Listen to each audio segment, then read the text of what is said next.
Tell me a little bit about that, because that was not part of my experience of getting into university.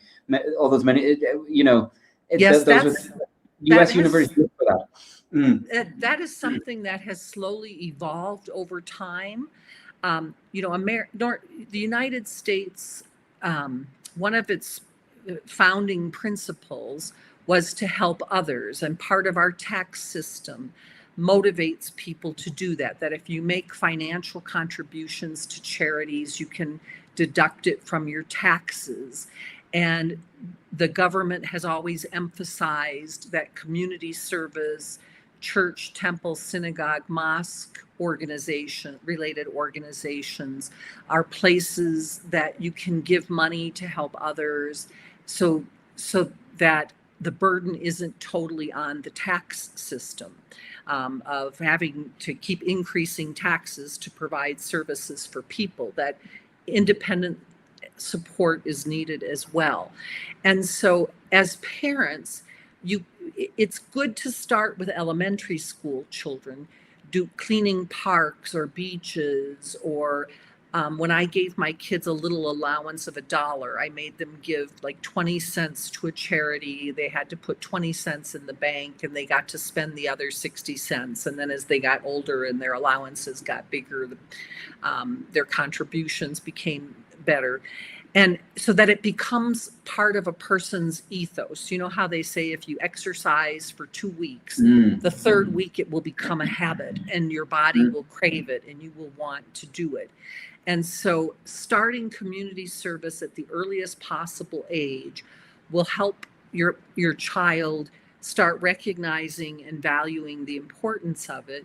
And then in terms of college admission, yes, colleges, first they depend on the private colleges in particular, depend on the gifts and contributions of their alumni, of foundations, of wealthy people. The other part is they depend on a lot of volunteers to do work. Professional people to come in and give a talk on what do you do with a major in English? What does a lawyer really do? How difficult is it to get into medical school, and how do I prepare for it? And so they're looking for people who are not only going to help their college or university, but the bigger world outside, because that reflects well. When I tell people, I'm a graduate of Carleton College and of Washington University School of Law in St. Louis, people think, oh, those must be good schools because she turned out really well and she's been very successful. I should look at those schools. And and colleges do a lot to promote their students doing community service and their alumni doing community service, just not limited exclusively to the college. For example, helping feed students on financial aid during winter break, spring break, and summer break. They have to go home.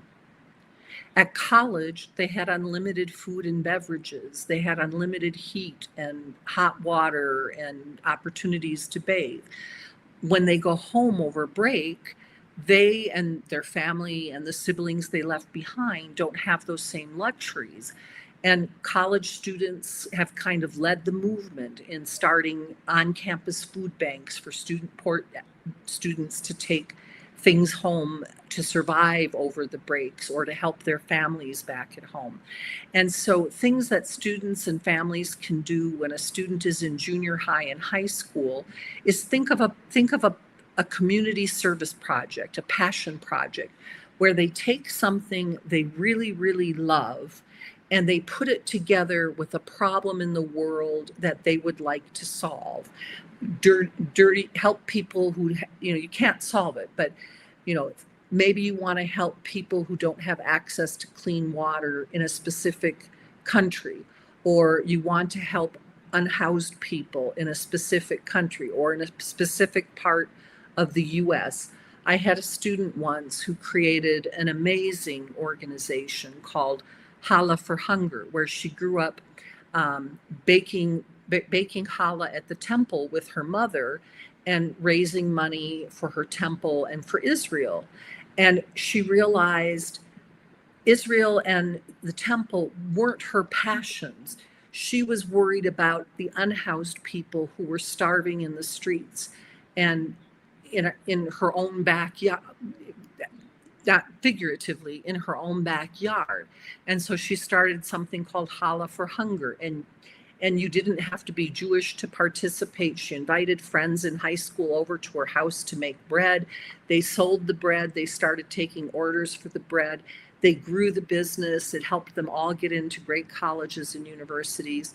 She kept it going while she was in college and connected with the Jewish Student Union as a natural first connection, but opened it to students of all faiths and no faiths. Come bake bread with us. They got the university to let them use the industrial kitchen to bake their bread and sell it. And it grew so big that it became a legal not-for-profit, and then a bigger not-for-profit called Mason, M-A-Z-S-O-N, for those who want to look it up, or Google Challah for Hunger.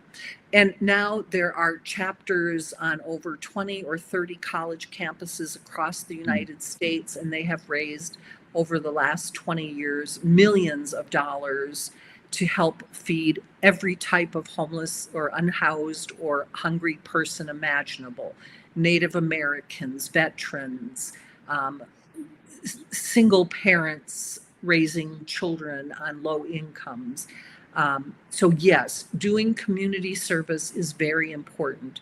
My advice to students is minimum 50 hours per year, goal 250 or more. And people are shocked and say, did you just invent those numbers? We've never heard those numbers before. Where those numbers are derived from is an award that used to exist in the US called the Presidential Volunteer Service Award. And unfortunately, in February 2025, government cuts put that program on hold. And in that program, you could earn a bronze certificate. If you were 16 years old, you would get a bronze certificate for 100 hours of community service, a silver certificate for 175 hours, and a gold certificate for 250 hours. Not, the well-educated students from well-educated families, they knew about the program and they participated. And my mission, until it got stopped by the government, was to make certain more students knew about it to participate because it's free. And then fortunately, Realize the Dream has partnered with the Martin Luther King Foundation to continue that program. And so that's where those magical numbers of 50 and 250 come from. If you want to get into a really top elite school, try to do as many community service hours as possible. There's no such thing as too much, but set your goal at 250 hours a year. And if you don't reach your goal, that's okay. The important thing is that you try and you work toward it, and the joy and the peace and the satisfaction it will give you, in whether you raise $100 or $1,000 or $2,000, every little bit counts. And that's something a college development officer taught me, because when I was young and started working at colleges and universities, I said to a development officer, I owe my college and my graduate school so much. I wish I had the money to donate. And they said, whoa, stop. You don't have to give $5,000, $10,000. If you just give $5, $10, whatever you can spare, one of the measurements for colleges and universities is participation among its alumni in the giving process. So by you not giving even $1, you're hurting your college. If you can scrape together $5 a month and donate it, or $5 a year, and that will increase their participation by one more moment. And then if you carry that message to your classmates and your friends, that will help as well. Because I was the recipient of so many grants and scholarships for both college and graduate school. that I will never be able to donate enough money um, to pay it back. Mhm.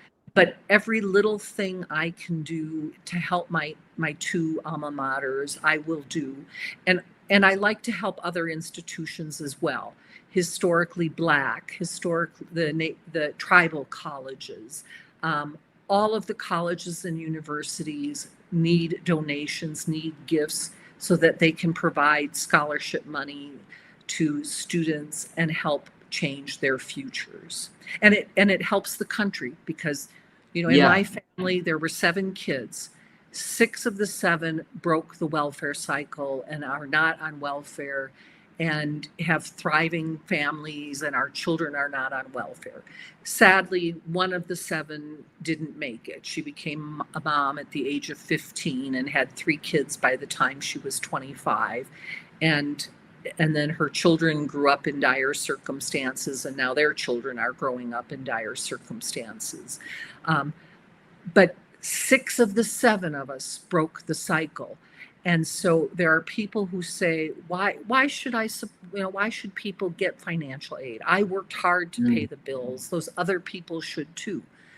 They didn't have the opportunity. They didn't have the knowledge. They didn't have the mentors. And these are all things that will help change any society in any part of the world.